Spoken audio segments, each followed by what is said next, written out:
बहादुर आदमी चोट लगने पर और खूंखार होता है। कायर आदमी एक बूंद खून देखेगा दैया रे भाग गए। तो ये कायरों का मार्ग थोड़ी है, सूरवीरों का मार्ग है। अगर कहीं भी हम झुकते हैं तो हम सावधान होते हैं। ये कौन सी ऐसी वृत्ति है जो मुझे रौंद दिया, गिरा दिया। सूक्ष्मता से उस वृत्ति को पकड़ा और कस दिया। अच्छा, आप खुद बताओ, एक बार ब्रह्मचर्य क्षीण होने के बाद आपको शारीरिक और मानसिक परेशानी होती है कि नहीं? हर तरह से होती है ना। तो देखो वो गलत है ना, चाहे डॉक्टर कहे चाहे मित्र कहें, वो गलत उपदेश देते हैं ना। यदि आपका स्वाभाविक ब्रह्मचर्य क्षीण होगा तो आपको उत्साह, शारीरिक फुर्ती बढ़ेगी। ध्यान देना, महीने 2 महीने 2.5 महीने में जब स्वाभाविक ब्रह्मचर्य स्वप्न दोष आदि होगा, वो आपकी शक्ति नहीं होगी। वो संतान उत्पत्ति करने वाला वीर्य नष्ट नहीं होता, वो क्रिया से ही होता है। कैसी भी परिस्थिति हो सामने जानने न दो, और किसी को अपने हृदय की कमजोरी मत बताओ।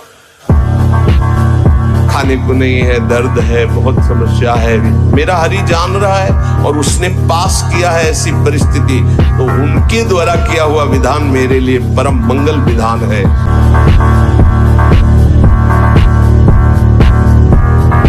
कोई भगवान और नहीं, तेरे अंदर ही है, तू ही है। तू अपने आप से अपने आप में फंस गया है। देख अनुभव करके, कोई और है ही नहीं, तू ही तू है तुम्हारे पास उत्तर? है तुम्हारे पास जानकारी इसकी कि तू वही है? एक ढांचे में अपने को मान लिया, केवल ऐसी कल्पना में बोल रहे सुनी सुनाई बात कि मैं उसका अंश हूं। जानते हो उसका अंश वही है तू। जानत तुम्हें हो जाए। किसका खेल है? तुम्हारा। कौन बंधा है? तुम। किससे बंधे हो? अपने भ्रम से। कोई उपाय बता रहे नाम में मन लगने का। किसी एक बिंदु पर कोई एक बिंदु चयन कर लो जो सामने तुम्हारे हो। हलो ऐसे देखा, वो सीखो। अब लिखो राधा नाम। अभ्यास और ब्रह्मचर्य। अगर ब्रह्मचर्य नहीं तो देखो अध्यात्म में चलना बड़ा मुश्किल हो जाएगा। अभी आप 1 साल ब्रह्मचर्य रहिए, आपका प्रतिज्ञा, आपके वचन, आपकी चेष्टा, आपकी क्रियाएं कितनी मतलब पवित्र और साफ, स्वच्छ, एकाग्र। हर देश से महान भारत देश को क्यों कहा गया?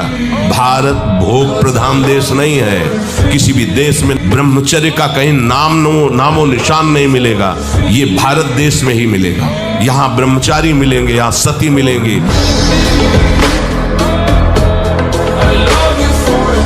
ऐसे लोगों का कदापि संग न करें जो हस्त मैथुन करते हैं। जो ऐसे लोगों का कदापि संग न करें जो गंदी तरीके से वीर का नाश करते हैं। वीर्य संतानोत्पत्ति के लिए गलत क्रिया, गलत दर्शन, गलत संभाषण, गलत आहार, इसको आप रोकिए। मोबाइल में गंदे चित्र देखना, गंदे बच्चों का संग करना, गंदे व्यसन, आहार, गंदी बातें करना, अगर ये बंद कर दो तो हम ये जरूर मानते हैं कि काम की स्फुरणा होती है। स्फुरणा होती है, थोड़ी देर शांत हो जाएगी, और उसके लिए शांत करने के लिए नाम है।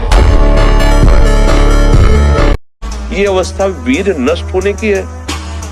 क्यों नष्ट हो रहा है? क्योंकि ये मोबाइल है, जो चाहे देख सकते हैं, जैसा चाहे भाव विचार कर सकते हैं, और जब मित्रों से मिलते हैं तो उसे सुख का वर्णन करते हैं कि ऐसा करने से सुख मिलता है, ऐसा करने से सुख मिलता है, और वो सब सुख की लालसा में दुख यो नया, ये सब दुख देने वाले। कम से कम उनको ये बताया जाए कि मनुष्य जीवन कितना कीमती है और इसका उद्देश्य क्या है और सुख कैसे प्राप्त होता है। सुख केवल भोगों में नहीं है।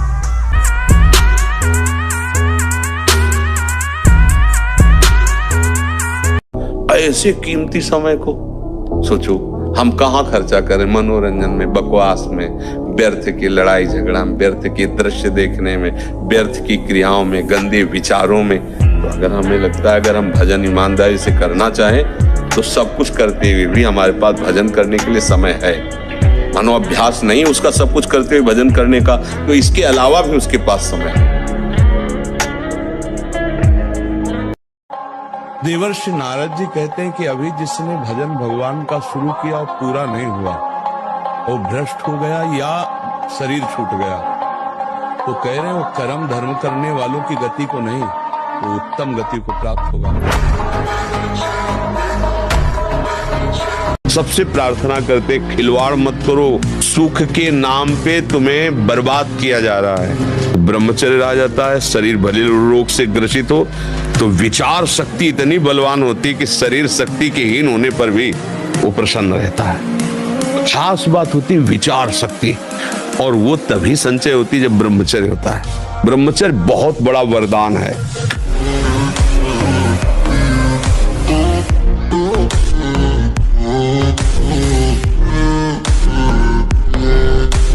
विश्व का कोई भी सुंदर भोग इतनी ताकत नहीं रखता कि मन से भी भोगने की इच्छा आ जाए। शरीर की तो बात जाने दो, मन से भी भोगने नहीं रखता। उनके बल से कह रहा हूं, उनके द्वारा दी हुई शांति से कह रहा हूं, उनके द्वारा दी हुई शीतलता से कह रहा हूं। जो किसी की भी परवाह नहीं करते, अपने शरीर का पोषण करते हैं, दूसरे जीवों का मांस खाते हैं। ओ बकरा, ये ऐसे बहुत कोमल बेचारे जीव हैं जो बलहीन हैं। आप मनुष्य शरीर प्राप्त किए, बलात् उनको पकड़ के विविध प्रकार से कष्ट देते हैं और मांस खाते हैं। तो वहां भयंकर यमराज के दूत उसी का मांस काट काट के उसको खवाते हैं। यमपुरी में उसी का मांस उसको नोचते हैं, से मांस, और उसको पवाते। ले आपा, कभी भी किसी भी पुरुष का किसी भी तरह से संग एकांतिक न स्वीकार करें, चाहे रिश्तेदार हो चाहे नातेदार हो, कभी एकांतवास न होने पावे। सबसे पहली बात, अगर घर में कोई नहीं है तो हमें किसी से नहीं मिलना, चाहे मेरा पूज्य से पूज्य, चाहे वो वृद्ध हो चाहे जवान हो चाहे कोई भी हो, प्रथम बात। दूसरी बात, अपने द्वारा किसी भी तरह की गंदी हरकत नहीं करनी। मोबाइल में गंदी बातें देखना, अपने शरीर से कोई गंदी चेष्टाएं स्वयं अपने आप में करना, फिर वो तो नाटक नौटंकी बना रहेगा, फिर उससे कोई लाभ नहीं मिलेगा। अपने को केवल लक्ष्य पर दृष्टि रखनी, वही सच्चा निशानेबाज है जो केवल लक्ष्य पर दृष्टि रखता है। द्रोणाचार्य जी ने कौरवों पांडवों को धनुर्विद्या की शिक्षा दी। परीक्षा के लिए एक वृक्ष में चिड़िया टांगी और कहा इसकी आंख पर निशाना लगाना है। जो धनुष उठाता और तीर संधान करता, पूछते क्या दिखाई दे रहा है? बोले वृक्ष, डाल, चिड़िया। बोले रख दो धनुष। साहब युधिष्ठिर जी से भी पूछा तो उन्होंने कहा चिड़िया दिखाई दे रही है, फिर आंख दिखाई, रख दो। अर्जुन से कहा क्या दिखाई दे रहा है? बोले गुरुदेव केवल आंख। बोले वेद दे, बस लक्ष्य दिखाई देना चाहिए तो कुछ भी आपको, कोई भी आपको, कहीं भी आपको परास्त नहीं कर सकता। सबसे पहली बात है, हम जब कहते हैं तो कोई समझ नहीं रहा, ब्रह्मचर्य की रक्षा की जाए। ये मूर्खता के कारण लोग इसे ध्यान नहीं देते हैं। ब्रह्मचर्य बहुत बड़ा अमृत तत्व है। और इंद्रियां और मन मिलकर आपको इतने गुलाम बनाए हुए, जिधर दिखवाना चाहे, जो सुनवाना चाहे, सब कुछ करने के लिए तुम तैयार हो। इसी को मिटाने के लिए, तुम्हारी गुलामी को मिटाने के लिए अध्यात्म गरज रहा है। अगर उसकी बात समझ गए तो ये सब तुम्हारे गुलाम हो जाएंगे। लोग जो कहते हैं भगवान की इच्छा के बिना पत्ता नहीं हिलता, नहीं, उस बात पे तुम हो क्या? हमें तुमसे पूछते हैं कि उस स्थिति में हो कि भगवान की इच्छा के बिना पत्ता नहीं हिलता। इस स्थिति में आ जाओ और तुमसे पाप हो जाए तो हमसे बता देना। तुम अहंकार की स्थिति में, मैं देखता हूं, मैं सुनता हूं, मैं भोगता हूं, और आप दोष देते हो कि भगवान की इच्छा के बिना पत्ता।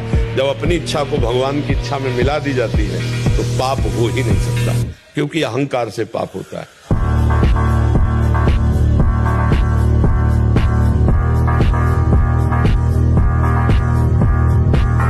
बहुत गंभीरता स्वभाव में आ जाएगी। ब्रह्मचारी का स्वभाव गंभीर होता है, विचार परिपक्व होता है, स्मृति प्रवीण होती है उसकी, और हर कष्ट सहने की सामर्थ्य होती है। गर्मी, सर्दी, बरसात, पीड़ा, अपमान, निंदा, वो महान शीतलता अंदर प्रदान करता है। मस्ती एक रहती है।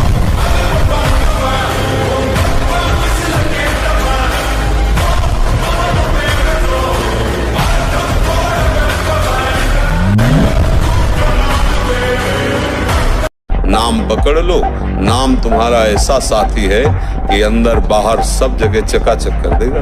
गोस्वामी जी कहते ना, राम नाम मणिदीप धरी, जी है देहरी द्वार, तुलसी भीतर बाहरो, जो चाहस उजियार। ब्रह्मचारी मतलब आग, ब्रह्मचर्य मतलब आग। आप सच्ची समझो आग।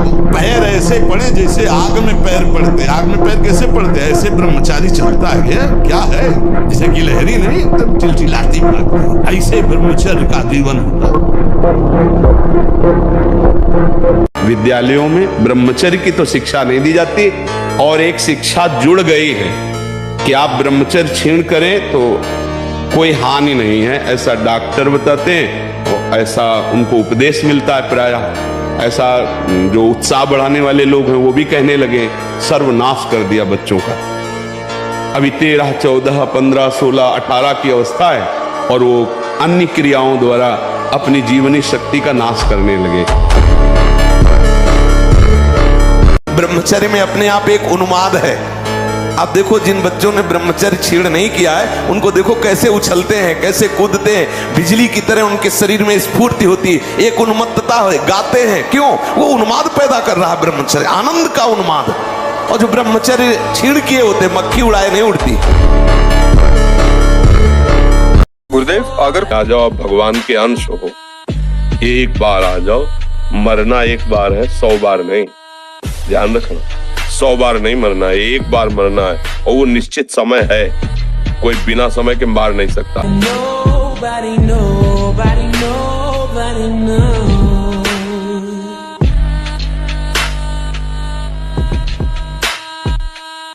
अगर आपका ब्रह्मचर्यहीन जीवन है, अधिक खाना मतलब अधिक वासना, और मन गंदा और चंचल होगा, तो आपका ब्रह्मचर्य ठीक है। स्वाभाविक बिना प्रयास के आपका मन एक शीतल, एक गंभीर, एक शांत, जहां लगाना चाहो एकदम तुरंत लग जाएगा। अभ्यास और ब्रह्मचर्य।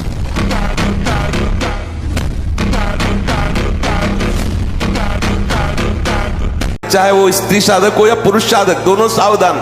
ये रोग एक में ही नहीं होता, ये रोग दोनों शरीरधारियों में होता है। कामोत्तेजना दोनों को आती है। गंदे संग के कारण दोनों साधक गंदी आचरण कर बैठते हो, दोनों इस रोग से पीड़ित होते। पुरुष तो इस रोग को प्रकट कर देता है, माताएं बहनें इस रोग को प्रकाशित नहीं कर पाती, लेकिन पीड़ित होती है इस रोग से। यदि सावधान उपासक न चले तो चाहे स्त्री शरीर हो चाहे पुरुष शरीर, उसको कष्ट होता है। ये बहुत शोध की बात कह रहे हैं। जब तक ब्रह्मचर्य नहीं है ना, सब नाटक होता रहता है बच्चा। ये जो धारणा करने की सामर्थ्य सुना, वो एकदम वो ब्रह्मचर्य में होती है। ब्रह्मचर्य में एक नवीन उत्साह होता है, ब्रह्मचर्य में एक अजीब शक्ति होती है।